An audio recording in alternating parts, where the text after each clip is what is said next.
ఇక ఇరాన్పై అమెరికా యుద్ధాన్ని ముగించే ఆలోచనలో ఉందా? పూర్తి స్థాయిలో ఇరాన్ని హస్తగతం చేసుకోవడం అంటే గ్రౌండ్ని ఆక్యుపై చేసుకోవడం అనేది చివరి అస్త్రంగా అమెరికా ప్రయోగించబోతోందా అంటే అవును అనే సమాధానం వినిపిస్తోంది. ఇప్పటికే అమెరికా ఇరాన్పై గ్రౌండ్ వార్కు సిద్ధమవుతోంది. ఇరాన్కు పెద్ద ఎత్తున ఎలైట్ పారా ట్రూపర్స్ను రంగంలోకి దించుతున్నట్లుగా తెలుస్తోంది. జనరల్ బ్రాండన్ టెగిట్మియర్లో నేతృత్వంలో ఈ కమాండ్ టీం వర్క్ చేయబోతోంది. ప్రపంచంలో ఎక్కడైనా సరే 18 గంటల్లో దాడి చేసి ఆపరేషన్ని పూర్తి చేయడం ఈ టీమ్స్ యొక్క ప్రత్యేకతగా తెలుస్తోంది. కేవలం సెక్యూరిటీ మాత్రమే కాదు, శత్రువుల భూభాగాలను ఆక్రమించడం ఈ దళాల ప్రత్యేకతగా తెలుస్తోంది. ఇప్పటికే వార్షిప్స్ ద్వారా హర్మోజ్ వైపు వేలాది మంది అమెరికన్ మెరైన్స్ వెళ్తున్నారు. మరోవైపు మిడిల్ ఈస్ట్లో ప్రస్తుతం 50,000కు పైగా అమెరికా సైనికులు అక్కడ డిప్లాయ్ అయి ఉన్నట్లుగా తెలుస్తోంది. మరోవైపు ఇరాన్పై 9,000కు పైగా ఎయిర్ స్ట్రైక్స్ని ఇప్పటి వరకు చేశారు. ఇరాన్ లొంగకపోవడంతో ఇక గ్రౌండ్ ఆపరేషన్కు అమెరికా సిద్ధమవుతోంది. ఎయిర్ స్ట్రైక్స్ శత్రువుని బలహీనపరిచినప్పటికీ యుద్ధాన్ని ముగించాలంటే గ్రౌండ్ ఫోర్స్తోనే సాధ్యం అవుతుందంటూ అమెరికా భావిస్తోంది. గ్రౌండ్ ఆపరేషన్లో గల్ఫ్ దేశాలు పాలు పంచుకునే అవకాశాలు కూడా కనిపిస్తున్నాయి. గ్రౌండ్ వార్ మొదలైతే క్రూడ్ ఆయిల్ ధరలు మరింత భారీగా పెరిగే అవకాశం చాలా క్లియర్గా కనిపిస్తోంది. అయితే ఇప్పటి వరకు మనం ఇంతకుముందు ఆర్టీవీ మీకు చెప్పింది చాలా క్లియర్గా, బ్లాక్ రాక్ లాంటి సంస్థలు సైతం ఇప్పటికే హెచ్చరించాయి. ఒకవేళ క్రూడ్ ఆయిల్ $150 గనక చేరింది అంటే ప్రపంచం మొత్తం ఆర్థిక మాంద్యంలో మునిగిపోయే అవకాశాలు కనిపిస్తున్నాయి. వెరీ సింపుల్ ఫినామినా, రేట్లు దారుణంగా పెరుగుతాయి, ఉత్పత్తి తగ్గుతుంది. దాని ద్వారా ప్రపంచం అంతా కూడా ఆర్థిక మాంద్యంతో తల్లడిల్లే పరిస్థితులు, మరొకసారి ఆర్థిక మాంద్యం వచ్చే అవకాశాలు చాలా క్లియర్గా కనిపిస్తున్నాయి ఇక్కడ మనకి. ఈ నేపథ్యంలో అమెరికా ఇక ఎయిర్ ఫోర్స్తో ఇప్పటికే 9,000కు పైగా అటాక్స్ చేసింది అమెరికా అండ్ ఇజ్రాయెల్ కలిపి. ఈ నేపథ్యంలో ఇరాన్ వార్ని కొనసాగిస్తోంది. పెద్ద ఎత్తున ఇరాన్ ప్రతిరోజు కొన్ని వందల వేల సంఖ్యలో డ్రోన్స్ని, మస్కిటో ట్రూప్స్ బోట్స్ని తయారు చేస్తున్న నేపథ్యంలో వార్ ఇలాగే కొనసాగితే మరిన్ని లక్షల కోట్ల సంపద ఆవిరవడం, మరింత నష్టం తప్ప లాభం లేదు. At the same time America పెట్టినటువంటి ఈ 15 పాయింట్స్ అగ్రిమెంట్ని ఇరాన్ ఒప్పుకోని నేపథ్యంలో ఏంటా 15 పాయింట్స్? అణ్వాయుధాలు ఆపేయడం కానీ, యురేనియం ప్రోగ్రామ్ కంట్రోల్, అలాగే మిజైల్ ప్రోగ్రామ్ని లిమిట్ చేయడం, ఉగ్రవాద గ్రూపులకు వాళ్ళ ప్రాక్సీ గ్రూప్స్కు ఫండ్స్ ఆపడం, హర్మూజ్ జలసంధిని ఓపెన్ చేయడం, అలాగే శాంక్షన్స్ తీసివేయడం, సివిల్ న్యూక్లియర్ హెల్ప్కి సంబంధించినటువంటి అగ్రిమెంట్స్, సీజ్ ఫైర్, ఇలా మొత్తం 15 పాయింట్స్తో చాలా కీలకమైనటువంటి కొన్ని రూల్స్ని అమెరికా ఇరాన్ ముందు ఉంచింది. కానీ ఇరాన్ మాత్రం మేము ఆ పాయింట్స్కి ఒప్పుకోము, ఆ రూల్స్కి ఒప్పుకోం అని చెప్పిన నేపథ్యంలో ప్రపంచ దేశాల ముందు మేము ఇప్పటికే వార్ గెలిచామని చెప్పినటువంటి ట్రంప్కి ఇక పూర్తి స్థాయిలో ఇరాన్ని హస్తగతం చేసుకోవడం తప్ప వేరే మార్గం లేదు. అందులో మొట్టమొదటిగా హర్మూజ్ జలసంధిని ఇప్పుడు పూర్తిగా తన హస్తగతం చేసుకునే పనిలో ట్రంప్ ఉన్నాడు. ట్రంప్ ఏం చెప్పాడు? నిన్న మొన్నట్లో చేసినటువంటి ప్రెస్ మీట్ అనౌన్స్మెంట్లో ట్రంప్ చెప్పింది, మేము యుద్ధం గెలిచాం, వారు యుద్ధం చేసే పరిస్థితుల్లో లేరు, వాళ్ళ ఎయిర్ ఫోర్స్ అంతా దెబ్బతిన్నది, వాళ్ళ న్యూక్లియర్ స్టోర్స్ సైతం మాకు తెలుసు, ఇప్పటికే చాలా ఆయిల్ కూడా పోయింది, కాబట్టి వాళ్ళు రెడీగా ఉన్నారు మాతో కలిసి ఇరాన్లో వ్యవస్థని ఏర్పాటు చేయడానికి, పాలక వ్యవస్థని. అండ్ అక్కడ ఎవరైతే కొత్త ఖమేనీ వస్తాడో, ఇప్పుడు అయతుల్లా ఖమేనీ పోవడం, అరాఫీ రావడం, తర్వాత అయతుల్లా ఖమేనీ కొడుకు రావడం వరుసగా మనం చూస్తూనే ఉన్నాం. ఐఎమ్ సారీ, ఈ నేపథ్యంలో ఇప్పుడు అమెరికాకి ఇక వేరే మార్గం లేదు. అమెరికా పెట్టినటువంటి రూల్స్కి ఇరాన్ ఒప్పుకోవడం లేదు. మరోవైపు యుద్ధాన్ని ఆపడానికి సిద్ధంగా లేని పరిస్థితుల్లో మరోవైపు ట్రంప్ ఇప్పటికే ప్రకటించుకున్నాడు కాబట్టి యుద్ధాన్ని మేము గెలిచామని చెప్పి, మేము పైచేయి సాధించామని ప్రకటించుకున్నాడు. ఇప్పటికే యుద్ధాన్ని గెలుస్తామన్న నమ్మకంతో మొదలుపెట్టి గెలవలేక అంతర్జాతీయ స్థాయిలో పరువు పోగొట్టుకున్నాడు ట్రంప్. ఇప్పుడు గెలిచామని ప్రకటించుకొని ఎవరైతే కొత్త ఖమేనీ వస్తాడో వాళ్ళు మాతో కలిసి పనిచేస్తారని చెప్పేసి ప్రకటించుకున్న తర్వాత ఇప్పుడు ఇరాన్ నేను ఒప్పుకోను ఆ 15 పాయింట్స్కి అని చెప్పింది. దెన్ ట్రంప్కి ఇప్పుడు ఆప్షన్ లేకుండా పోయింది. Now he is trying to invade the Iran with army forces, with ground forces. పెద్ద ఎత్తున ఇప్పటికే 50,000 మందికి పైగా ఫోర్సెస్ మిడిల్ ఈస్ట్ దేశాల్లో దిగాయి. అలాగే భారీగా హర్మూజ్ జలసంధి వైపు అమెరికన్ ఫోర్సెస్ కదులుతున్నట్లుగా తెలుస్తోంది. ముందుగా హర్మూజ్ జలసంధిని హస్తగతం చేసుకునే ఆలోచనలో ఉన్నారు. ఆ తర్వాత ఇరాన్కి గుండెకాయ లాంటి కర్గ్ ఐలాండ్ని హస్తగతం చేసుకోవాలనేది అమెరికా ప్లాన్గా కనిపిస్తోంది.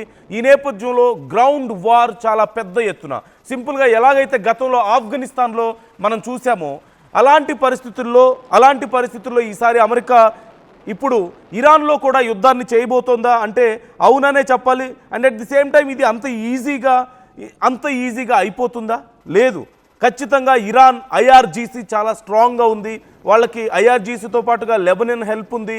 ఈ నేపథ్యంలో పెద్ద ఎత్తున మరొకసారి హౌతీల హెల్ప్ ఉంది రెడ్ సీలో. ఇలా మరింత పెద్ద ఎత్తున యుద్ధం జరగడానికి మరింత మంది సైనికులు, ఇప్పటి వరకు కేవలం కొన్ని సైనిక స్థావరాల లక్ష్యంగానో లేదంటే ఆయిల్ స్టోర్స్ లక్ష్యంగానో దాడులు చేసుకున్నటువంటి ఈ దేశాలు ఇప్పుడు పెద్ద ఎత్తున దేశాన్ని ఆక్రమించుకునే దిశగా వెళ్తున్నాయి. కాబట్టి గ్రౌండ్ ఫోర్స్ రంగంలోకి దిగుతుంది. కాబట్టి కొన్ని వేల మంది సైనికుల ప్రాణాలని పణంగా పెట్టడానికి ట్రంప్ రంగంలోకి దూకుతున్నాడు అనడంలో ఎలాంటి సందేహం అక్కర్లేదు మనకి. కొన్ని వేల మంది సైనికుల ప్రాణాలు, ఇటు ఇరాన్కి సంబంధించిన సైనికులైనా అమెరికా సైనికులైనా. యుద్ధం మొదలైన మొదట్లో 4 సైనికులు ప్రాణాలు కోల్పోతేనే ట్రంప్ గిలగిల్లాడాడు. నేను పగ తీర్చుకుంటాను, వాళ్ళ ప్రాణాలకి నేను ప్రతీకారం తీర్చుకుంటానని స్టేట్మెంట్ చేశాడు. కానీ ఇప్పుడు కొన్ని వేల మంది సైనికుల ప్రాణాలని పణంగా పెట్టడానికి సైతం దేనికోసం ఇదంతా అంటే అంతర్జాతీయ స్థాయిలో తన ఈగోని నిరూపించుకోవడానికి. ట్రంప్ అసలు ఏం చెప్తున్నారు? Just take a look once. నా కొలిక్ సచిన్ కూడా మనతో జాయిన్ అవుతున్నారు. నేను సచిన్తో కూడా మాట్లాడబోతున్నాను. ట్రంప్ ఏం చెప్పారనేది నేను ఒకసారి మీకు చూపిస్తాను. And at the same time ఇప్పుడు ఒకవేళ గ్రౌండ్లో వార్ చేయాలి అంటే అమెరికా దగ్గర ఏం ఫోర్స్ ఉంది, ఎంత ఫోర్స్ ఉంది, అంటే ఎంతమంది సైనికులు ఉన్నారు, ఎన్ని రకాల ఫోర్సెస్ ఉన్నాయనేది కూడా with statistics I'm going to explain. But before that Sachin join అవుతున్నారు, నా కొలీగ్. సచిన్, ఇప్పుడు ఇక ఇరాన్ని హస్తగతం చేసుకోవడం తప్ప, ఓ పక్క 15 పాయింట్స్ అగ్రిమెంట్స్కి ఒప్పుకోవడం లేదు ఇరాన్, ఇంకో పక్క ప్రపంచ దేశాల ముందు సగర్వంగా ట్రంప్ ప్రకటించుకున్నాడు that we won the war, మేము పై చేయి సాధించాం, ఎవరైతే అక్కడ అధికారంలో ఉంటారో వాళ్ళు మాతో కలిసి పనిచేయడం తప్ప వేరే మార్గం లేదని. బట్ స్టిల్ పరిస్థితులు వాళ్ళకి అనుకూలంగా లేని నేపథ్యంలో ఇక హస్తగతం చేసుకునే ఆలోచనలో ట్రంప్ ఉన్నాడా? ఇరాన్లో పూర్తి స్థాయిలో గ్రౌండ్ వార్కి సిద్ధమవుతున్నాడా అంటే ఏమని చెప్పాలి? డీటెయిల్స్ ఎలా ఉన్నాయి? రైట్, ఇక్కడ రెండో ప్రపంచ యుద్ధంలో ముఖ్యంగా సెకండ్ వరల్డ్ వార్ లో ఏ ట్రూప్స్ అయితే కీలకంగా పనిచేస్తాయో ఇప్పుడు అవే ట్రూప్స్ ని రంగంలోకి దించేందుకు ట్రంప్ సిద్ధం కాబోతున్నానికి కూడా అతిశక్తి లేదనుకోవాలి ఇక్కడ నందు. ఎందుకంటానంటే వరల్డ్ వార్ 2లో ఒక 2-3 ఆపరేషన్స్ చెప్పే ప్రయత్నం చేస్తాం. ఆపరేషన్ హస్కీ, అలాగే డీడీ, ఆపరేషన్ మార్కెట్ గార్డెన్, ఇవి పారాట్రూపర్స్. ఈ ఆపరేషన్స్ వాటి గురించి మాట్లాడుకుంటే ఎయిర్ బార్న్ పారాట్రూపర్స్ కి వాళ్ళ కీలకమైన ఆపరేషన్స్ ఈ 3 కూడా. దాంతో పాటు 1965లో జరిగిన డొమినికన్ సివిల్ వార్ లో కావచ్చు, ఆ తర్వాత 68లో జరిగిన వియత్నాం వార్ లో, 83లో జరిగిన ఆపరేషన్ అర్జెంట్ ఫ్యూరీ గ్రెనాడాకి సంబంధించి అక్కడ ప్రభుత్వాన్ని పడగొట్టే సందర్భంలో 1989లోని పనామా ఆపరేషన్ అంటే ఆపరేషన్ జస్ట్ కాస్ లో కావచ్చు, అండ్ 1991 గల్ఫ్ యుద్ధంలో కావచ్చు, 2003లోని ఇరాక్ యుద్ధం కావచ్చు, అండ్ రీసెంట్ 2001 నుంచి 2021 ఈ క్రమంలో Talibans operation war in Afghanistan గురించి మాట్లాడుకుంటే అక్కడ ఇలా అనేక సందర్భాల్లో ఈ ట్రూప్స్ చాలా కీలకంగా మారుతూ ఉంటాయి. ఎంత అంటే న్యాచురల్ కెలామిటీస్ వచ్చినప్పుడు కావచ్చు, ఎమర్జెన్సీ ఎవాక్యువేషన్ కావచ్చు, ఇటువంటి సందర్భంలో ఈ మిడిల్ ఈస్ట్ లో కావచ్చు, ఆఫ్రికన్ కంట్రీస్ లో క్రైసిస్ రెస్పాన్స్ కూడా ఈ రంగంలోకి దిగుతాయంటే అర్థం చేసుకోవచ్చు.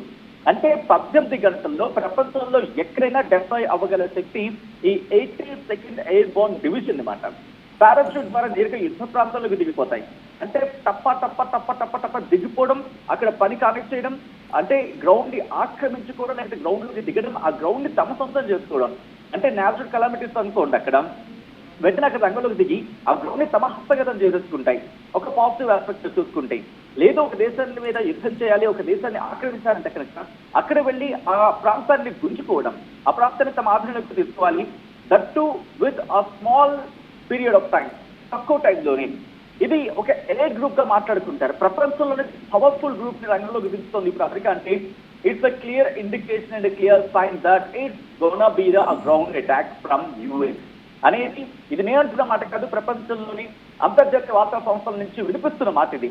వీళ్ళు ఏమంటున్నారంటే ఒక గురించి మాట్లాడుకునే ప్రయత్నం చేసినప్పుడు నందు ఆల్ అమెరికన్స్ అని కూడా పేరుని ఆల్ అమెరికన్స్ కూడా పిలుస్తూ ఉంటారు. వీళ్ళ స్పెషాలిటీస్ గురించి మాట్లాడుకుంటే 18 hours లో వీళ్ళు వార్కి సిద్ధమైపోతారు. ప్రపంచంలో ఎక్కడికైనా 18 hours టైంలో వెళ్ళిపోతారు అంతే. వాళ్ళకి ఏంటంటే ఒక్క నోటీస్ వస్తే చాలు వెళ్ళిపోతారు. గ్లోబల్ రెస్పాన్స్ ఫోర్స్ అని కూడా అంటూ ఉంటారు. విమానాల నుంచి పారాషూట్స్ తీసుకొని ఆ పారాషూట్స్ ద్వారా శత్రువుల భూభాగంలోకి చొచ్చుకుపోతారు. వీళ్ళు ఏకంగా యుద్ధం జరిగితే యుద్ధంలోకి దిగిపోతారు నేరుగా వీళ్ళంతా కూడా. దీంతో పాటు ఎయిర్ క్రాఫ్ట్ కావచ్చు, హెలికాప్టర్స్ కావచ్చు, వీటిని ఉపయోగించుకోవడం ద్వారా వీళ్ళు ఏం చేస్తారంటే శత్రువుల విమానాశ్రయాలను, అంటే వాళ్ళ ఎయిర్పోర్ట్స్ ని, కీలకమైన బేసెస్ ని మెరుపు వేగంతో దాడి చేస్తూ వాటిని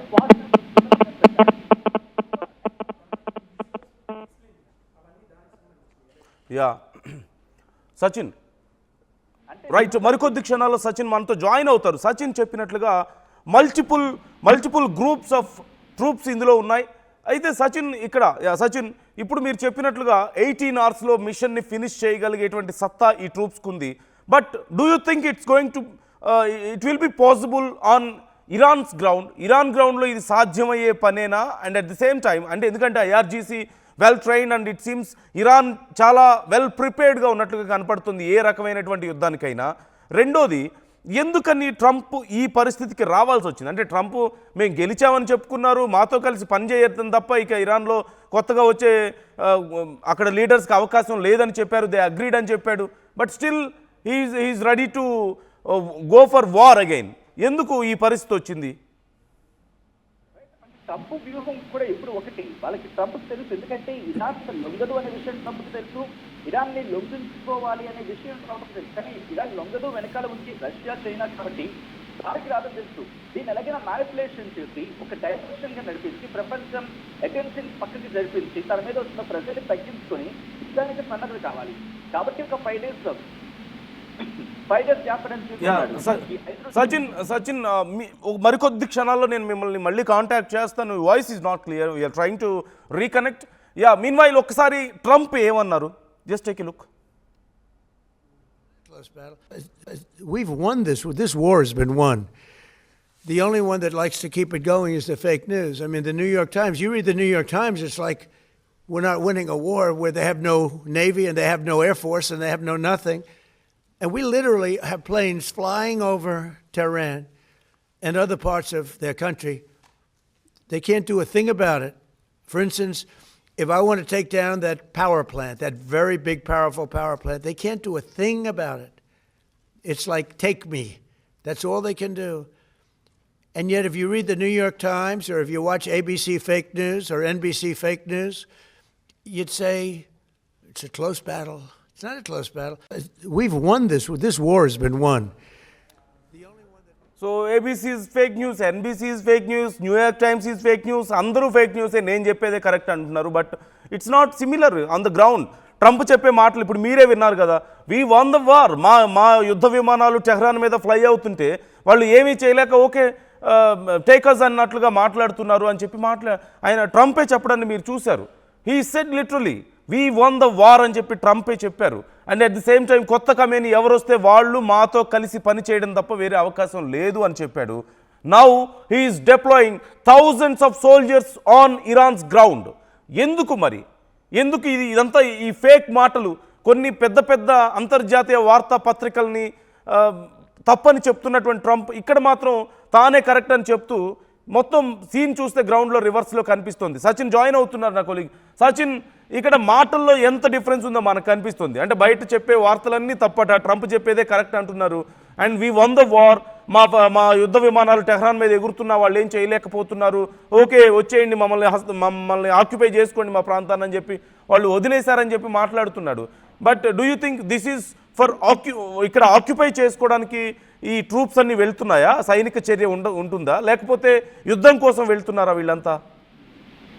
ఇది ఈ 82nd ఎయిర్బోర్న్ డివిజన్ రంగంలోకి దిగుతుందంటే అర్థం ఏంటంటే, ఒక విధంగా చెప్పాలంటే ఒక బిగ్ ఫోర్స్ వచ్చే ముందు ఆ బిగ్ ఫోర్స్ కి గ్రౌండ్ క్లియర్ చేయడం అన్నమాట. అంటే వాళ్ళకి ఎటువంటి ఆటంకం లేకుండా వాళ్ళు వచ్చి ఆపరేషన్ చేసుకు వెళ్ళిపోవడమే. So that it is gonna be the biggest attack అని చెప్పుకోవాలి. బహుశా ఒకవేళ ఇది తాడో పేడో తేల్చుకుని సందర్భం అనుకోవచ్చాము ఇక్కడ నందు.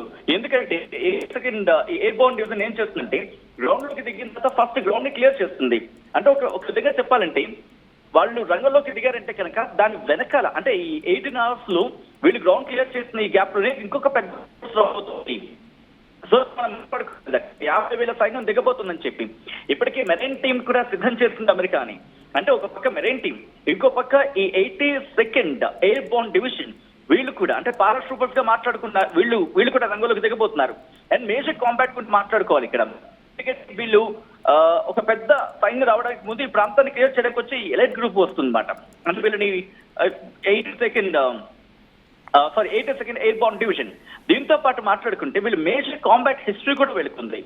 మేము కొద్దిసేపటితో మాట్లాడినట్టుగా 1944లో జరిగిన డి ఆపరేషన్ నెప్ట్యూన్ ఫ్రాన్స్ లోని నార్మండీ తీరంలో కోస్టల్ ఏరియాలో జరిగింది. అక్కడ పారాషూట్ తో దిగారు, నాజీ జర్మనీపై దాడి చేశారు, అప్పుడు విజయం సాధించింది ఈ అంశం గురించి.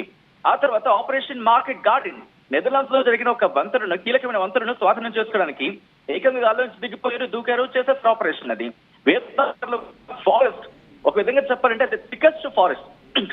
అక్కడ కూడా గెరిలా లాంటి పోరాటాలు చేశారు వీళ్ళు. దాంతోపాటు operation desert smart gulf war Kuwait ను ఇరాక్ ఆక్రమించుకున్నప్పుడు సౌదీ అరేబియాను కాపాడడానికి మొదటగా వెళ్ళింది ఈ బలగాలి. కేవలం కొద్ది రోజుల్లోనే ఇరాక్ సైన్యాన్ని మట్టి కల్పించారు. అక్కడి నుంచే కదా ఇరాన్కి వీళ్ళకి కాస్త ఇష్యూస్. ఓకే, అక్కడి నుంచి ఈ సౌదీ అరేబియా కావచ్చు, లేకపోతే దుబాయ్ కావచ్చు, వీళ్ళందరూ కూడా ట్రస్ట్ చేయడం ప్రారంభించింది ఎవరిని? అమెరికాని. సో ఇప్పుడు ఆ ట్రూప్స్ దించడం అంటే వీళ్ళకి కాస్త స్ట్రాంగ్ ఇండికేషన్ మెసేజ్ ఇచ్చినట్టు. అండ్ ఇంకా గుర్తుపెట్టుకోవాల్సింది ఏంటంటే operation enduring freedom Afghanistan Taliban అలాగే అల్ ఖైదా నెట్వర్క్ ధ్వంసం చేయడానికి ఆఫ్ఘనిస్తాన్ లోని హిల్ ప్రాంతాల్లో కూడా ఇక్కడ వాళ్ళు పోరాటం చేశారు. And don't forget and remember this 2003 Iraq యుద్ధం. సదాం హుస్సేన్ పతనం సమయంలో బాగ్దాద్ ను స్వాధీనం చేసుకోవడానికి అలాగే అక్కడ తిరుగుబాటుదారులను పూర్తిగా అణిచివేయడానికి వీళ్లే ముందు దిగింది. అక్కడ 2021 గురించి కూడా మాట్లాడుకోవాలి ఇక్కడ మనం. ఆఫ్ఘనిస్తాన్ అంటే కాబూల్ నుంచి అమెరికా సైన్యం వెనక్కి వచ్చే టైంలో ఎయిర్పోర్ట్ పూర్తిగా సెక్యూర్ గా ఉందా లేదా చూసుకొని వేలాది మందిని సురక్షితంగా తరలించింది కూడా వీళ్ళ ఆధ్వర్యంలోనే. ఒక విధంగా చెప్పాలంటే వీళ్ళు పాల్గొన్న యుద్ధాన్ని బట్టి చూస్తే ఈ ఫోర్స్ రంగంలోకి ఎదిగిందంటే అది కేవలం కాపలా కాయడానికి కాదు, ఏదైనా ఒక కీలకమైన భూభాగాన్ని మరి ముఖ్యంగా ఇలాంటి సంబంధించి అమలు క్షేత్రాలు లేకపోతే మిసైల్ ఫెసిలిటీస్ ని తక్కువ సమయంలో స్వాధీనం చేసుకోవడానికి అమెరికా దీన్ని ఉపయోగించబోతుంది.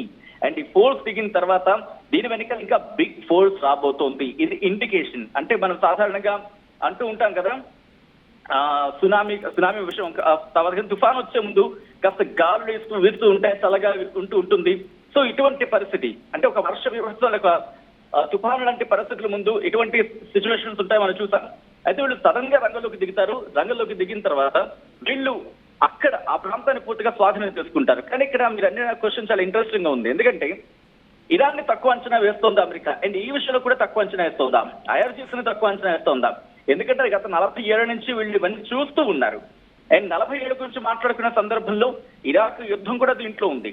కాబట్టి ఇరాక్ యుద్ధానికి వీళ్ళకి ఎక్స్పీరియన్స్ ఉంది. ఇరాక్ యుద్ధంలో ఇరాన్ కూడా కీలక పాత్ర పోషించింది. బట్ ఆ సిచ్యువేషన్ కూడా గుర్తుంది. Can we compare the situation with Afghanistan? ఎందుకంటే ఆఫ్ఘనిస్తాన్ లో కూడా ఒకప్పుడు సుదీర్ఘ కాలం పాటు ఇలాగే అమెరికన్ ట్రూప్స్ యుద్ధం చేసి చేసి చేసి చివరికి తాలిబాన్స్ వదిలేసి వచ్చేసారు అక్కడి నుంచి. ఒక మాటలో చెప్పాలంటే వాళ్ళకి చేతగా లేదు తాలిబాన్స్ దగ్గర నుంచి లాక్కోవడం. సో బట్ ఇక్కడ అక్కడి పరిస్థితి కంటే ఇక్కడ ఇంకా దారుణంగా ఉంది. ఇరాన్లో ఇంకా ఐఆర్జీసీ చాలా స్ట్రాంగ్గా ఉంది. అండ్ ఇరాన్ వాళ్ళ సుప్రీం లీడరే అక్కడ ఉన్నారు. Still they have very constructive system వాళ్ళకి పనిచేయడానికి. అలాంటి పరిస్థితుల్లో వీళ్ళ ట్రూప్స్ని దించితే is there any possibility to compare with Afghanistan?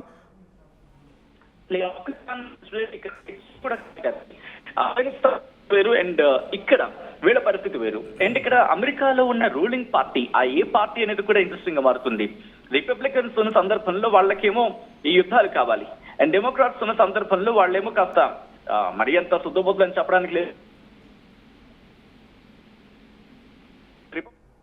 Yeah Sachin I'm sorry, me voice నాకు క్లియర్గా లేదు. I talk to you again. తప్పకుండా నేను మీతో మళ్ళీ మాట్లాడతాను. Thanks for the updates. So మొత్తం మీద చాలా కీలకంగా మాట్లాడుకోవాల్సినటువంటి ఫోర్సెస్ని ఇప్పుడు అమెరికా రంగంలోకి దించుతోంది. మేజర్గా మనం మాట్లాడుకుంటే ఎవరిని రంగంలోకి దించుతుంది, ఎంతమంది అమెరికన్ ఫోర్స్ ఉన్నారు అనేది ఒకసారి మనం మాట్లాడుకోవాలి. And at the same time నేను మీకు స్క్రీన్ మీద చూపిస్తున్నాను, అమెరికా నుంచి ఫోర్స్ బయలుదేరడాన్ని ఇప్పుడు ఆర్టీవీ మీకు చాలా క్లియర్గా చూపిస్తుంది. మరొక్కసారి ట్రంప్ ఏమన్నారో అండ్ అక్కడ సిచ్యువేషన్ ఏంటో ఆ విజువల్స్ నేను మీకు చూపించిన తర్వాత how many of them are there, ఎంతమంది డిప్లాయ్ అవుతున్నారు, సిచ్యువేషన్ ఏంటనేది ఇదిగో you can see on screen. This is the live visual. అక్కడి నుంచి ప్రజెంట్ ఉన్నటువంటి సిచ్యువేషన్ ఇది అమెరికాలో. అక్కడి నుంచి ఫోర్సెస్ డిప్లాయ్ అవుతుండడాన్ని నేను మీకు స్క్రీన్ మీద చూపిస్తున్నాను. గ్రౌండ్ ఫోర్సెస్ ఆర్మీని ఇక రంగంలోకి దించుతుంది పూర్తి స్థాయిలో. Some tanks and thousands of soldiers are deploying on Iran's ground, and at the same time ఇప్పుడు మిడిల్ ఈస్ట్ దేశాలు సైతం, మరోవైపు గల్ఫ్ దేశాలు సైతం ఇప్పుడు ఈ యుద్ధంలో జాయిన్ అయ్యే అవకాశాలు ఉన్నాయంటూ తెలుస్తోంది. ఇన్ని రోజుల పాటు ఇరాన్ తీవ్రంగా దాడులు చేస్తున్నప్పటికీ గల్ఫ్ దేశాలు ఏవి కూడా తిరిగి ప్రతి దాడులను చేయలేదు. కానీ ఇప్పుడు గల్ఫ్ దేశాలు సైతం ఈ యుద్ధంలో జాయిన్ అయ్యే అవకాశాలు ఉన్నాయంటూ మనకి సమాచారం అందుతోంది. ఇదిగో మీకు స్క్రీన్ మీద చూపిస్తున్నాను. భారీగా పారాట్రూపర్స్ వాళ్ళ టీమ్స్ అక్కడ డిప్లాయ్ అవుతుండడాన్ని మీరు గమనించండి. ఒక్కసారి మీరు చూడండి ఆ visuals. Hundreds and thousands of paratroopers are deploying on Iran's land. ఇప్పుడు ల్యాండ్ని ఒక్కొక్కటిగా ఆక్యుపై చేసుకునే ఆలోచనలో ఉంది. సో ఇప్పుడు మరి ఇరాన్ ఐఆర్జీసీ ఎలా వర్క్ చేయబోతుంది వీళ్ళ మీద? అవునన్నా కాదన్నా ఖచ్చితంగా స్పెషల్ ఫోర్సెస్ ఆఫ్ యుఎస్ఏ అనేది చాలా స్ట్రాంగ్ టీం. ప్రపంచంలోనే one of the most advanced టెక్నాలజీని ఉపయోగించే, అడ్వాన్స్డ్ ఎక్విప్మెంట్ అండ్ వెపన్స్ని ఉపయోగించగలిగేటువంటి టాక్టికల్ ఆపరేషన్స్లో ఆరితేరినటువంటి టీమ్స్ ఇవన్నీ కూడా ఖచ్చితంగా. సో వాళ్ళని ఇప్పుడు రంగంలోకి అమెరికా దించుతుంది అంటే మరి ఈ గ్రౌండ్ని ఎలా హస్తగతం చేసుకోబోతున్నారు? First target will be the Hormuz strait అంటూ తెలుస్తోంది. ఈవెన్ కర్గ్ ఐలాండ్ని సైతం తాము స్వాధీనం చేసుకోవాలన్న ఆలోచనలో ఉన్నట్లుగా తెలుస్తోంది. అదిగో మీరు స్క్రీన్లో చూడొచ్చు ఒకసారి. వందల వేల మంది అక్కడ ఫ్లైట్స్లోంచి ఎలా జంప్ చేస్తున్నారు పారాచూట్స్తో మీకు గమనించవచ్చు. ఇప్పుడు వాళ్ళందరూ కూడా ఇరాన్ ల్యాండ్ మీద ల్యాండ్ అవుతున్నారు. అండ్ అక్కడి నుంచి ఒక్కొక్కటిగా కీలకమైనటువంటి భాగాల్ని వారు హస్తగతం చేసుకోబోతున్నట్లుగా తెలుస్తోంది. ఖచ్చితంగా షిప్స్ ద్వారా వచ్చి వాళ్ళకున్నటువంటి ఇరాన్కు ఉన్నటువంటి మస్కిటో ఫ్లీట్ని ఎదుర్కోవడం కష్టం. At the same time sea మైన్స్ని ఎదుర్కోవడం కష్టంగా భావించారు. ఈవెన్ అబ్రహం లింకన్, గెరాల్డ్ ఇవన్నీ కూడా తీవ్రంగా దెబ్బతిన్న నేపథ్యంలో ఇప్పటికే అబ్రహం లింకన్ మీద దాడి చేశామని చెప్పారు. ఈవెన్ గెరాల్డ్ కూడా డ్యామేజ్ అయింది, కొంత రిపేర్స్కి వెళ్ళిందని కూడా మధ్యలో మనం కొన్ని వార్తలు విన్నాం. అంటే ప్రపంచంలోనే అత్యంత శక్తివంతమైనటువంటి ఎయిర్ క్రాఫ్ట్ క్యారియర్స్ అవి కూడా దెబ్బతిన్నాయని చెప్పిన నేపథ్యంలో ఇక హర్మూజ్ స్ట్రైట్ని వాటర్ మీదుగా వెళ్ళి హస్తగతం చేసుకోవడం కష్టం. కాబట్టి ఇప్పుడు వాళ్ళ ట్రూప్స్ని, పారా ట్రూప్స్ని రంగంలోకి దించుతున్నారు, ఆర్మీని రంగంలోకి దించుతున్నారు. We have the world finest army అని చెప్పి ట్రంప్ చాలాసార్లు చెప్పడం మనం చూసాం. అండ్ అఫ్ కోర్స్ అవునన్నా కాదన్నా Americans army is one of the strongest army. వాళ్ళ స్పెషల్ ఫోర్సెస్ ఖచ్చితంగా world's strongest and toughest special forces వాళ్ళ దగ్గర ఉన్నాయి.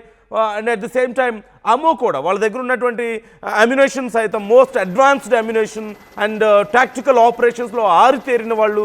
ఈవెన్ మూడిట్లోనూ ఇటు ఎయిర్ ఫోర్స్ అండ్ నేవీ అంటే వాటర్లోను ఎయిర్లోను అలాగే గ్రౌండ్ మీద ఫైట్ చేయగలిగినటువంటి క్యాపబిలిటీస్ వాళ్ళ దగ్గర ఉంటాయి.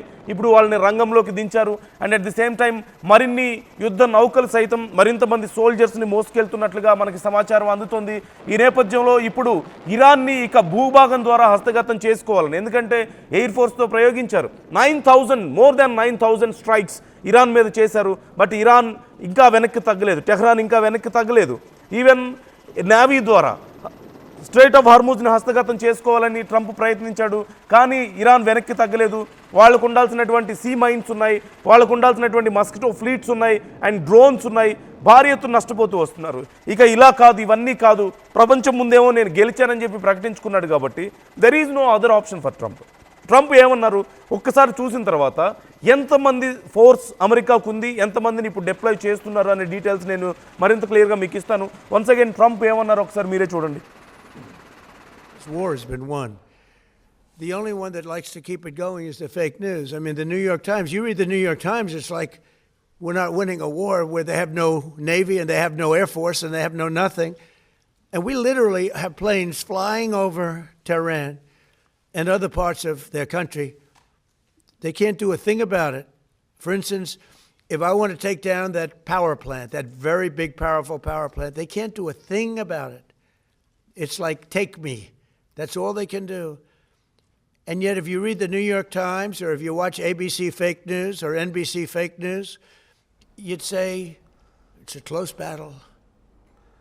Yeah Sachin is joining back with us. ఒకసారి సచిన్తో మాట్లాడదాం. సచిన్, ఇప్పుడు మీరు అన్నట్లుగా ఇప్పుడు ఈ 82nd ఎయిర్బోర్న్ డివిజన్ 18 గంటల్లో ఏ మిషన్ అయినటువంటి పూర్తి చేయగలిగే కెపాసిటీ ఉంటుంది. వాళ్ళ ఎయిర్ ట్రూప్స్ కూడా చాలా స్ట్రాంగ్గా ఉన్నాయి. ఇలాంటి పరిస్థితుల్లో పారాట్రూపర్స్ కానీ ఎయిర్ అసాల్ట్ టీమ్స్ కానీ వీళ్ళందరూ కూడా చాలా సమర్థత కలిగినటువంటి వరల్డ్లోనే మోస్ట్ అడ్వాన్స్డ్ టెక్నాలజీ వెపన్ని యూజ్ చేయగలిగినటువంటి టీమ్స్, టాక్టికల్ ఆపరేషన్స్లో ఆరితేరిన వాళ్ళు. ఈవెన్ మనం చూసాం గతంలో బిన్ లాడెన్ లాంటి వాళ్ళని సైతం ఏరి పారేసిన వాళ్ళు. అలాగే చాలా ఆపరేషన్స్ ఇలా చేశారు సిరియాలో, ఆఫ్ఘనిస్తాన్లో.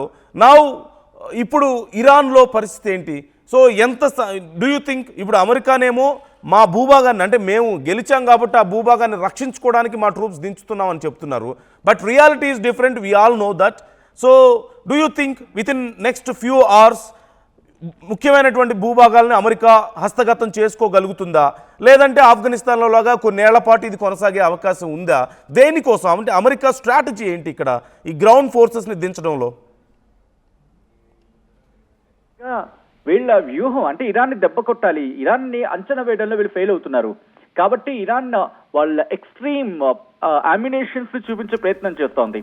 అంటే వాళ్ళ దగ్గర ఆయుధ సంపత్తిని పూర్తి ఒక విధంగా చెప్పాలంటే వాళ్ళ హై లెవెల్ వాళ్ళ అమ్యునేషన్ కి సంబంధించి మాట్లాడుకున్న ప్రదర్శించే సందర్భం కూడా, ఇది ప్రదర్శిస్తున్న సందర్భం కూడా. సో ఇక లాభం లేదు, ఒకవేళ ఇప్పటికైనా కొట్టకపోతే ఇది ఎక్కడికైనా దారితీయచ్చు అని చెప్పి బహుశా ఊహించి ఉండొచ్చు కాక. రెండోది, ట్రంప్ విషయంలో మనం చూసాం, ఎప్పుడు కాస్త ఈగోయిస్టిక్ గా మాట్లాడుకుంటూ ఉంటారు. అంటే అహం దెబ్బతింది. ఎందుకంటే కొద్దిసేపటి క్రితం ఇరాన్ స్టేట్మెంట్ ఇచ్చింది, ఇరాన్ అఫీషియల్ గానే స్టేట్మెంట్ ఇచ్చింది, వాళ్ళ మిలిటరీ స్టేట్మెంట్ ఇచ్చింది. ఏమని? మేమైతే మాత్రం లొంగేదే లేదు, మేమైతే అయితే తగ్గేదే లేదు, మేము ప్రతి దాడులు చేస్తాం, ప్రతి దాడికి దిగుతామని అర్థం వచ్చేలా వాళ్ళు చెప్పుకొచ్చారు. కాబట్టి ఇప్పుడు ఏం జరిగే అవకాశం? తన అహం దెబ్బతింది, తన అహం మీద కొట్టింది ఇరాన్. సో ఇటువంటి సందర్భాల్లో మన భారత విషయంలో కావచ్చు, లేకపోతే కొన్ని సందర్భాల్లో తన అహం మీద ఎక్కడ దెబ్బతింటుందని చెప్పి అనుకుంటాడు. అప్పుడు ఇంకాస్త తీవ్రతరం చేసే ప్రయత్నం. అండ్ శాంక్షన్స్ విషయంలో చూసాం భారత విషయంలో ఏం జరిగిందనేది, అండ్ మిగతా దేశాల విషయంలో కూడా మనం చూసాం. సో ఇప్పుడు ఇక్కడ ఇరాన్ ఏకంగా ట్రంప్ అహం మీద కొట్టింది. అంటే నేను ఆల్రెడీ డిస్కషన్ జరుగుతున్నాయి, వాళ్ళు ఒప్పుకున్నారని చెప్పి ట్రంప్ చెప్పిన తర్వాత అసలు నువ్వెవడో చెప్పడానికి అని చెప్పి అన్నట్టుగా ఇరాన్ ఎప్పుడైతే అన్నారో ఆ స్టేట్మెంట్ కి వెంటనే, ఈవెన్ మీరు చూడొచ్చు మార్నింగ్ మన కాలమాన ప్రకారం మార్నింగ్ ఇటు ట్రంప్ అన్నాడు అనుకుందాం మరి ముఖ్యంగా ఇరాన్ విషయంలో. ఆ తర్వాత రాత్రి కాబోతుకి సాయంత్రం మధ్యాహ్నానికల్లా మాట మారిపోయింది. అండ్ ఈవినింగ్ కాబట్టి ఇప్పుడు ట్రూప్స్ రెడీ అవుతున్నాయి. కాబట్టి బిగ్గెస్ట్ గ్రౌండ్ ఆపరేషన్ కి సిద్ధం కాబోతోంది అనేది క్లియర్ గా అర్థమవుతుంది. మనం విజువల్లో చూపిస్తున్నట్టుగా ఎందుకు ఇంతమందిని దించాల్సి వస్తుంది? అవసరం అయితే లేదు. ఇప్పుడున్న సిచ్యువేషన్ లో ఇదే ట్రంప్ అన్న మాటను ఒకసారి గుర్తు చేసే ప్రయత్నం చేస్తాయి. ఎందుకంటే పశ్చిమ దేశాన్ని రంగంలోకి దిగాలి అని చెప్పుకొచ్చాడు. కానీ పశ్చిమ దేశాలు ఎక్కడ రంగంలోకి దిగట్లేదు. వాళ్ళ దగ్గర వార్ హెడ్స్ ఉన్నాయి, వాళ్ళ దగ్గర ఎయిర్ క్రాఫ్ట్స్ ఉన్నాయి, ఫైటర్ జెట్స్ ఉన్నాయి, దాంతోపాటు మిసైల్స్ ని మోసుకు వెళ్లే సామర్థ్యం ఉన్న ఫైటర్ జెట్స్ ఉన్నాయి. సో ఇన్ని ఉన్నప్పటికీ కూడా ఇప్పుడు దించడానికి కారణం ఒక్కటే, మరి ముఖ్యంగా ఈ 5 రోజుల్లో కొట్టేయాలి అనే ప్లాన్ కన్నా ట్రంప్ అహం మీద ఇరాన్ ఈ రోజు దెబ్బతీస్తుంది. మరి ముఖ్యంగా ట్రంప్ కి కోపం తెచ్చని ఈ రోజు ఇరాన్ ప్రవర్తించింది. కాబట్టి ఇది ఇంకా లాభం లేదు, ఎలాగైనా దీని కంక్లూజన్ తీసుకురావాలి. అండ్ ఈ 5 రోజులు దాన్ని తన అడ్వాంటేజ్ తీసుకునే ప్రయత్నం చేస్తున్నాడు. ఎందుకంటే తన మీద ఎప్పుడైతే ప్రెషర్ పెరిగిందో ఈ 5 రోజులు తన రిలాక్సేషన్ ఇచ్చిన తర్వాత, అంటే రిలాక్సేషన్ తన దృష్టిలో అనుకున్న సందర్భంలో సీజ్ ఫైర్ లాంటిది ఇప్పుడు ప్రపంచవ్యాప్తంగా మార్కెట్లు కొంచెం పుంజుకున్నాయి. సో ప్రపంచ దేశాల నుంచి, గల్ఫ్ దేశాల నుంచి ప్రెషర్ కాస్త తగ్గింది. ఈ ప్రెషర్ తగ్గింది కాబట్టి ప్రెషర్ ఫ్రీగా ఉన్న సందర్భంలోనే ఒక్కసారిగా దాడి చేస్తే ఇంకాస్త ముందుకు వెళ్ళే అవకాశం ఉంటుంది కదా అని చెప్పి ఆలోచనలో వెళ్తూ ఉండొచ్చు కాక. సో ఇలా అనేక కారణాలు ఉన్నాయని చెప్పుకోవాలి. ఈరోజు వాళ్ళ 82nd ట్రూప్ ని రంగంలోకి తెచ్చడం వెనకాల ట్రంప్ వ్యూహం ఇక్కడ అయ్యుండొచ్చు అని అనుకోవాలి ఇక్కడ నందు. Right, thank you Sachin, thanks for the details. Sachin చెప్పినట్లుగా ఖచ్చితంగా ఇక్కడ పూర్తి స్థాయిలో యుద్ధాన్ని గెలిచామని చెప్పి ట్రంప్ చెప్తున్నప్పటికీ పరిస్థితి అలా లేదనేది మనకు అర్థమవుతుంది. I would like to give few examples. Last 24 అవర్స్లో ఇరాన్ నుంచి వచ్చినటువంటి స్టేట్మెంట్స్ ఏంటి అనేది చూస్తే మీకు అర్థమవుతుంది. ఓ పక్క మొజ్తబా ఖమీనీ, అంటే ఓవైపు ట్రంప్ ఏమో మేము యుద్ధాన్ని గెలిచాము అని చెప్తున్నారు, అట్ ది సేమ్ టైం 15 పాయింట్స్ని వాళ్ళ ముందు పెట్టడం మనం చూసాం. కానీ ఇరాన్ నుంచి వచ్చినటువంటి స్టేట్మెంట్స్ ఏంటో తెలుసా? గత 24 గంటల్లో, అంటే మొజ్తబా ఖమీనీ నుంచి వచ్చింది ఒక అఫీషియల్ సోర్సెస్ ద్వారా మనకు తెలుస్తున్నటువంటి సమాచారం ముజ్తబా ఖమేనీనే మాట్లాడారు అని చెప్తున్నటువంటి మాటలు ఏంటంటే యుఎస్ అటాక్స్ ఆగాలి, లేకపోతే నెగోషియేషన్స్ జరగవు, కాంపన్సేషన్ ఉండాలి, at the same time guarantees ఉండాలి, ఈ రెండూ లేకుండా టాక్స్ అర్ధరహితం అంటూ ఇరాన్ చేసినటువంటి కామెంట్స్. నిజంగా ఇరాన్ ఓడిపోతే ఇలాంటి కామెంట్స్ చేస్తుందా? జరిగే పనేనా ఇది? మరోవైపు అబ్బాస్ అరాక్చి చేసినటువంటి కామెంట్స్ నేను చదువుతున్నాను. యూఎస్తో డైరెక్ట్ ఆర్ లేదా ఇండైరెక్ట్ టాక్స్ అసలు లేదు, ట్రంప్ క్లెయిమ్స్ అన్ని తప్పు, ట్రంప్ ఇప్పటి వరకు నేను యుద్ధం గెలిచాను అని చెప్పుకోవడానికి మనం చూసాం కదా, ఆల్ దీ స్టేట్మెంట్స్ ఆర్ రాంగ్ అని అబ్బాస్ అరాక్చి చాలా క్లియర్గా చెప్తున్నారు. పూర్తిగా డినై చేస్తున్నాం ఈ డిప్లొమసీ అండ్ పబ్లిసిటీని అని ఆయన చాలా క్లియర్గా చెప్తున్నారు. మరోవైపు ఐఆర్జీసీ నుంచి వచ్చినటువంటి హెచ్చరిక ఏంటో తెలుసా? ఇన్ లాస్ట్ 24 అవర్స్ ట్రంప్ ప్రకటించుకున్న తర్వాత మేము గెలిచామని చెప్పి ఐఆర్జీసీ నుంచి ఇస్లామిక్ రెవల్యూషనరీ గార్డ్ కార్ప్స్ నుంచి వచ్చినటువంటి హెచ్చరిక ఏంటి? యుఎస్ ఎనర్జీ లేదా పవర్ టార్గెట్స్ కొడితే ఒకవేళ మేము అంటే యుఎస్ కనుక మా పవర్ టార్గెట్స్ మీద లేదంటే ఎనర్జీ సోర్సెస్ మీద దెబ్బతీస్తే మేము గల్ఫ్ దేశాల మీద దాడులు చేస్తాం, ఇంకా ఎక్కువ గల్ఫ్ దేశాల ఎనర్జీ సిస్టమ్ యుఎస్ బేసిస్ అనేవి నామరూపాలు లేకుండా చేస్తామని చెప్పేసి చెప్తున్నారు. And at the same time retaliation is well planned అని కూడా వాళ్ళు హెచ్చరిస్తున్నటువంటి పరిస్థితి కనపడుతుంది.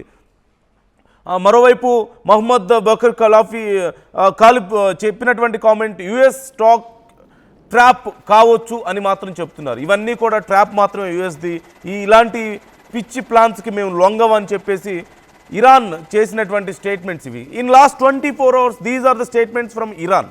మరి ఇలాంటి పరిస్థితుల్లో అమెరికా ఎలా ప్రకటించుకోగలుగుతుంది మేము గెలిచామని చెప్పేసి? ఓ పక్క గెలిచాము అని చెప్తూనే ఇన్ని వేల మంది ట్రూప్స్ని ఎందుకు రంగంలోకి దించుతుంది?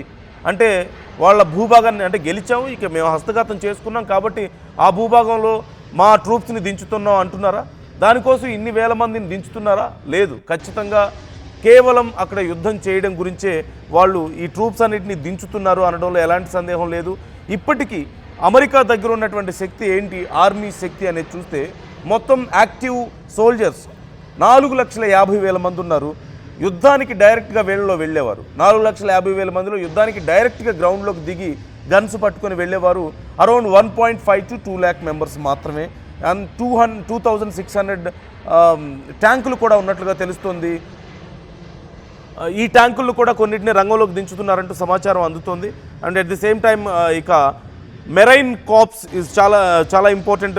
యుఎస్ మెరైన్స్ అనేది ఫాస్ట్ అటాక్ ట్రూప్స్గా వీళ్ళని చెప్తూ ఉంటారు, ఫస్ట్ అటాక్ ట్రూప్స్గా కూడా చెప్తూ ఉంటారు. అరౌండ్ 1,80,000 మెంబర్స్ ఉన్నారు. దీంట్లో స్టార్టింగ్లో దిగేది అరౌండ్ 20,000 to 50,000 మెంబర్స్. ఇప్పుడు ఎక్కువ మంది దిగుతుంది ఈ మెరైన్ సైనికులుగానే తెలుస్తుంది. అంటే మేజర్గా వీళ్ళు ఈ ఫెన్సింగ్ని క్లియర్ చేయడంలో వీళ్ళు హెల్ప్ చేస్తారు. అంటే వాటర్లోంచి లేదంటే ఎయిర్ ఫోర్స్ ద్వారా వాళ్ళు ఎంటర్ అయ్యి అక్కడ ఈ బోర్డర్స్ని క్లియర్ చేసి సైనికులకి వాళ్ళు ఒక దారి ఇస్తారు లోపలికి వెళ్ళడానికి. ఇక వాటితో పాటు నేవీ అండ్ ఎయిర్ ఫోర్స్కి సంబంధించినటువంటి డీటెయిల్స్ మనం చూస్తూనే ఉన్నాం ఇప్పటి వరకు. So at this cost Trump ఏం చేయబోతున్నారు అనేది చాలా కీలకమైనటువంటి అంశం. ఇందులో మేజర్గా 82nd ఎయిర్బోర్న్ డివిజన్ ఇప్పటివరకు సచిన్ చెప్పినట్లుగా 18 అవర్స్లో వీళ్ళు ఎలాంటి ఆపరేషన్ అయినా పూర్తి చేయగలిగేటువంటి సామర్థ్యం వీళ్ళు కలిగి ఉంటారు. సో వీళ్ళని ఇప్పుడు యుఎస్ రంగంలోకి దించుతుంది. వీటితో పాటుగా ఇంతకుముందు మనం చెప్పుకున్నట్లుగా పారాట్రూపర్స్ అరౌండ్ 1 lakh అబోవ్ వీళ్ళు ఇప్పుడు 50,000 వరకు కూడా రంగంలోకి దిగుతారు. 20,000 to 50,000 మెంబర్స్ రంగంలోకి దిగుతున్నట్లుగా తెలుస్తుంది. ఇక వీటితో పాటు ఎయిర్ అసాల్ట్ అంటే లైక్ విమానాలు లేదంటే హెలికాప్టర్స్ ద్వారా శత్రువుల భూభాగం మీదకి వీళ్ళు వెళ్తూ ఉంటారు. ఇక at the same time advanced invasions అనేది కూడా యుఎస్కి సంబంధించినటువంటి ఒక పెద్ద వ్యూహం. అంటే ఒక పెద్ద సైన్యం రావడానికి ముందే ఆ ప్రాంతాన్ని క్లియర్ చేస్తూ ఉంటారు వీళ్ళు. So this is the basic structure of US. So ఇలాంటి పరిస్థితుల్లో ఇప్పుడు నేవీ అండ్ ఎయిర్ ఫోర్స్ ద్వారా ఇన్ని రోజులుగా యుద్ధం చేసినటువంటి అమెరికా ఇప్పుడు ఆర్మీని రంగంలోకి దించుతుంది. But why they are involving army అనేది చివరి ఆప్షన్ మాత్రమే.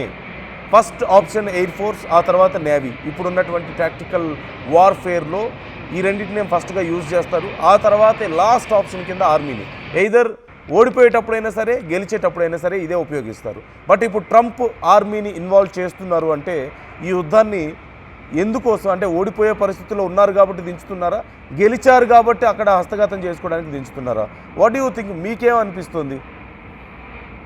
అసలైన తొలి వెలుగు. ఫాలో వాట్సాప్ @తొలి వెలుగు అఫీషియల్.